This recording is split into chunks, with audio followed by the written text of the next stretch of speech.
حضور ایک رپورٹ کے مطابق جو آپ نے جو غذائیں ضائع کرنے کا جو کہا، ایک رپورٹ کے مطابق، صحیح غلط اللہ بہتر جانتا ہے، دنیا میں تقریباً 280 کھرب روپے کی جو غذا ہے نا یہ ضائع ہوتی ہے. 280 کھرب کی، یہ $1 ٹریلین کا اس میں حساب کتاب ہے. اور جب معلوم کرتے ہیں کہ یہ جو غذا ضائع ہوتی ہے کتنوں کو کفایت کر جاتی ہے، یعنی اس سے کتنے لوگ فائدہ اٹھا سکتے تھے اگر ضائع نہ ہوتی، تو تقریباً 200 سے 220 کروڑ لوگوں کو پورا سال کھانا کھلا سکتی ہے یہ جو دنیا میں یہ جو غذائیں ضائع کی جاتی ہیں. اور یہ پھینک دیتے ہیں اور کروڑوں لوگ دنیا میں غذا نہ ملنے کی وجہ سے جو تھا نا وہ پریشان ہوتے ہیں. اس کو روک تھام کرنے کے لیے جو ہونا چاہیے نا، جو ورلڈ وائڈ جو ایک تحریکیں چلتی ہیں، تو یہ اگر ہو نا، تو چاہے وہ پکنک ہو، دعوت ہو، حج ہو، عمرہ ہو، ماہ رمضان میں افطار ہو، جو بھی مواقع ہوں، یہ غذائیں ضائع ہونے سے بچانا، اگر اس کو کسی صورت کوئی تحریک چلے نا، انٹرنیشنل لیول پر کوئی بڑی تحریک چلے، ہم بھی چلا ہی رہے، کئی دفعہ ہم نے ہوا ہے الحمدللہ. ہمارے یہ آتے ماہ رمضان کے اندر کتنا تھال میں بچاتے ہیں. مدنی چینل کے ناظرین کو بتانا چاہتا ہوں کہ ہمارے یہاں جو ماہ رمضان میں معتکف آتے ہیں، یہ ظاہر اپنے ایک ماحول سے آئے ہوئے ہوتے ہیں.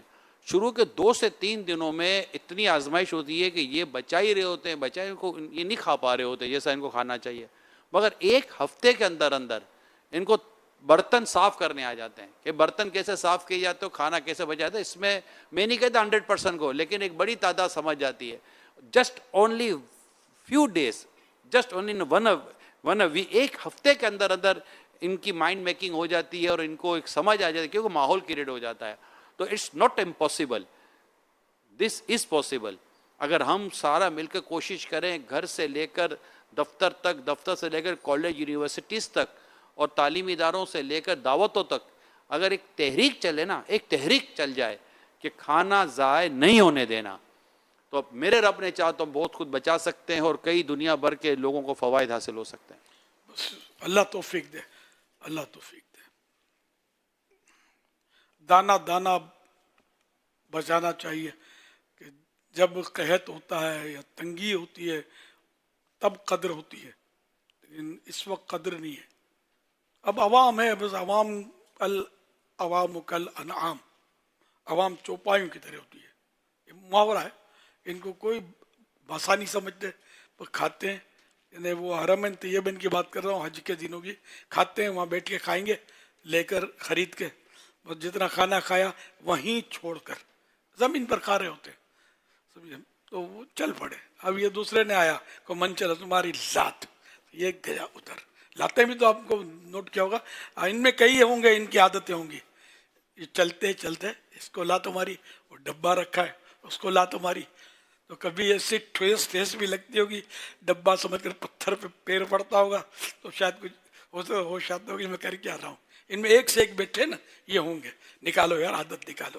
اللہ اور رسول کے نام لکھے ہوتے ہیں کاغذات پر، ڈبوں پر عربی لکھا ہوتا ہے، لکھائیاں ہوتی ہیں، اس کو بھی دے لات عادت پڑ گئی ہے. بوتلیں پانی کی اب یہاں تو پھینکنے کا رواج نہیں ہے، باہر رواج ہے. تو اس میں حرمین طیبین میں خاص کر مدینہ منورہ لکھا ہوتا ہے، مکہ مکرمہ لکھا ہوا ہے. پھر اس کو کوئی من چلے آتے تو پھٹ کر کے لات ماریں گے، یہ پھٹے گی بوتل. لطف اندوزی ہے، مطلب عجیب و غریب و عجیب. یہ نہیں کہ کوئی گورنمنٹ کہتی ہے کہ یوں کرو، دنیا بھر سے لوگ آئے، ان میں عقلی جیسی کوئی چیز ہو. یہ اللہ میری دعوت اسلامی کو ہر جگہ موقع دے دے، ایسا موقع عطا فرمائے کہ ہم سب جگہ خدمت کریں، سارا مینجمنٹ سنبھال لیں گے انشاءاللہ. دعوت اسلامی ہر جگہ ایسی مطلب اسراف کے خلاف تحریک چلائے گی اور گناہوں کے خلاف. میں مطلب خون جلتا ہے افطاریوں میں. لوگ بولتے ہیں نا مدینے کی افطاریاں ہم نے دیکھی ہیں، عوام کروڑوں ریال کا نعمتیں ڈالی جاتی ہیں. بس مغرب کی اذان ہو گئی، چند منٹ میں جو نگلنا نگلو، صلاح. اب یہ اٹھا کے سفرے جو ہیں، دسترخوان، یہ کروڑوں ریال کا مال جو ہے نا ڈسٹ بین میں. پاگل ہو جاتی یار جس کا احساس ہو نا. بہت بری حالت ہے. تو میں نے اسی کو بنیاد بنا کر شروع میں سمجھانا شروع کیا تھا، اور مکہ مدینہ میں کھلانا بہت ثواب کا کام ہے. لیکن آپ کو پتا ہے اس کا ہوتا کیا ہے؟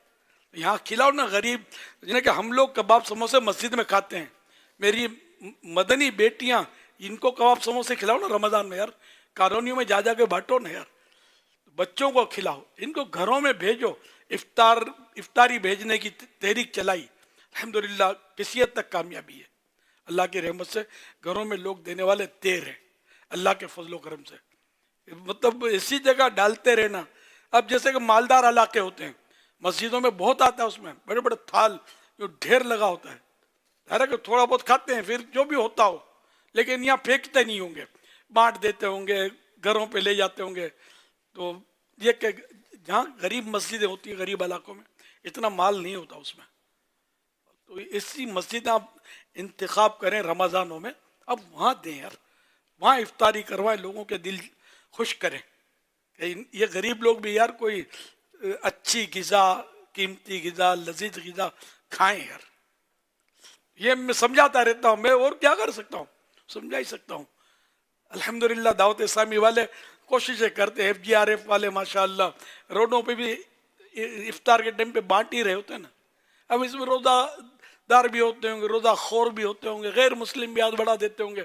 اب ظاہر ہے کہ اسکیننگ مشین تو اپنے پاس ہوتا نہیں ہے کہ ہم چیک کریں کہ روزہ دار ہی کو دیں، تو سب لے رہے ہوتے ہیں، لیکن یہ کہ جن کو دینا ان پر بھی تو پہنچ ہی رہا ہوتا ہے نا ان کو۔ سب مل کر نیت کریں، کوشش کریں، دیکھیں یہ تھکے نہیں آپ، یہ موضوع ہم مدنی مذاکرے میں وقتاً فوقتاً لیتے ہیں کیونکہ گھر گھر میں یہ ضائع ہونے کا، اور اب بقرعید گزری ہے تو اس میں پتہ نہیں کتنا ضائع ہوا ہوگا، لہذا تھوڑا سا سیریس ہم لیں کہ 280 کھرب روپے کی غذائیں ضائع ہونے کی ریسرچ ہے، 280 کھرب روپیز کی غذائیں ضائع ہونے کی ہے، اور دنیا میں تقریباً 67 کروڑ لوگ وہ ہیں جو بھوک کی آزمائش میں مبتلا رہتے ہیں۔